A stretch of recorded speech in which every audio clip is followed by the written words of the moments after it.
Hi, scholars, and welcome to your Week 6 edition of Quarantined AP Lang. I hope everyone's staying healthy and coping with the big news this week that really confirms what we all thought would happen, that we're not actually going to meet back in school for the rest of our year. So sit back, strap in. We're going to be doing e-learning all the way through the end here. In this week's introduction video, I wanted to talk about the independent study I have planned on the weekly calendar. I want to talk again about the grades for Q4, something I already sent out a message about, but I want to talk about in this video.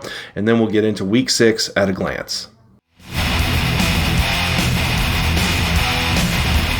So we're getting closer and closer to your AP exam times, and as always with this time of year, I like to build in a little bit of my class time for you to do some independent study either for AP Lang or for other AP courses. So you're going to see this week for the first time a built-in independent study day on the suggested calendar. Once again, that calendar is suggested, so you don't actually have to do the independent study when on the designated day or anything like that, but it will appear on Monday. I think originally I said Friday. Monday's going to work out a lot better for me. That gives me an extra day to get your essays graded so that I can actually have them back to you actually by Thursday morning instead of Thursday evening, like what happened this last week. For your independent study, there's nothing you need to turn in. It's just some built-in time for you to do what you need to do to get prepared for your AP exams. I mentioned in a previous video that the College Board has put together a number of YouTube series on all the different subjects that are being tested, and so I highly encourage you to check that out. I think their YouTube channel is called AP Live, and so encourage you to check that out.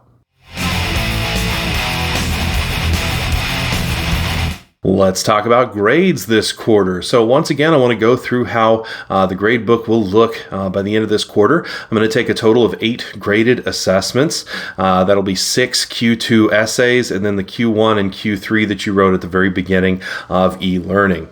And that's what's going to go into the grade book. So as for what's going to go into your final quarter 4 grade calculation, that is what will determine your grade for quarter 4, I'm going to be doing some essay grade drops. And the reason behind that is because I'm supposed to be giving you reassessment opportunities on every assessment I give you, which is totally ridiculous. I can't possibly allow you to write a second essay every week to make up for the that's just insane. But fortunately, we're doing the same type of assessment every single week, so I can just consider every other week sort of a reassessment for the week previous. So what I'm going to do is just drop at the end of the marking period half of those essay scores. I'll start with dropping the 3 of your Q2 essays out of the 6 that you write, and then I'll drop either the Q1 or the Q3 because they both sort of measure the same sort of argumentation skills. Please note that no drops will take place until the very end of the quarter. Not really feasible for me to drop things as we go. I know that would be nice for you to, see that grade calculated, but I don't know how you're going to do on the next one or the one after that, so I can't really do any drops until I've taken all of the grades. And we're going to do this since everyone's going to have different essays dropped. It's not like I'm just going to drop, the one column in the grade book for everybody. What I'm going to have to do is get you guys to fill out a drop grade request form where you tell me which of those Q2s and whether the Q1 or the Q3 you would like dropped for your average. And so that's how that's going to work. But I won't be sending out that form until after you've already turned in your final assessment and I've gotten it graded. So stay tuned for that. That won't be coming for another 3 weeks or so. Let's take a look at your Week 6 at a glance, and this week is going to look a lot like the previous couple of weeks. Going to start off with a new Q2 essay, a timed essay at 45 minutes. That's the live exam timer. We'll do 45 minutes this week and next week. Once you do your timed essay, I've got a couple of 2 new Q2 enrichment lessons for you to complete this week. The first one over identifying persuasive techniques, the what in the what, where, how, why model. And then I've also got one on analyzing stylistic elements, which a couple of you have already started trying to do in your analyses. After that, by Thursday morning, I should have those Q2 number 5s handed back to you, graded again in Canvas over the John Muir passage. You'll need to do some reflections on that and the peer evaluation in peer grade. All right, after reflecting and peer evaluating on essay number 5, then you'll need to finalize your Q2 essay number 6. That's the one that you wrote under the timer. Do whatever revising and expanding you want to do on that essay to submit it for a grade.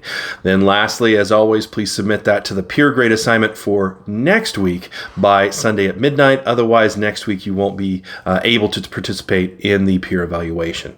As for the optional assignments this week, more IXL Language Arts skill work, 2 new skills mastered on there, 100 points each for those. And then for the literature study, continuing with The Grapes of Wrath, moving into chapters 7 through 11. And I've posted 2 new discussion questions to the same message board. You might notice that discussion board assignment looks a little bit different in Canvas, and that's because I forgot I was using the same discussion board for all the assignments this time, and so I'd initially set it up wrong. But now all the instructions in there are correct, and you'll see that 2 new questions have been posted for this week. If you didn't get a chance to do last week, hey, those discussion questions are still there from last week. You can join in at any time.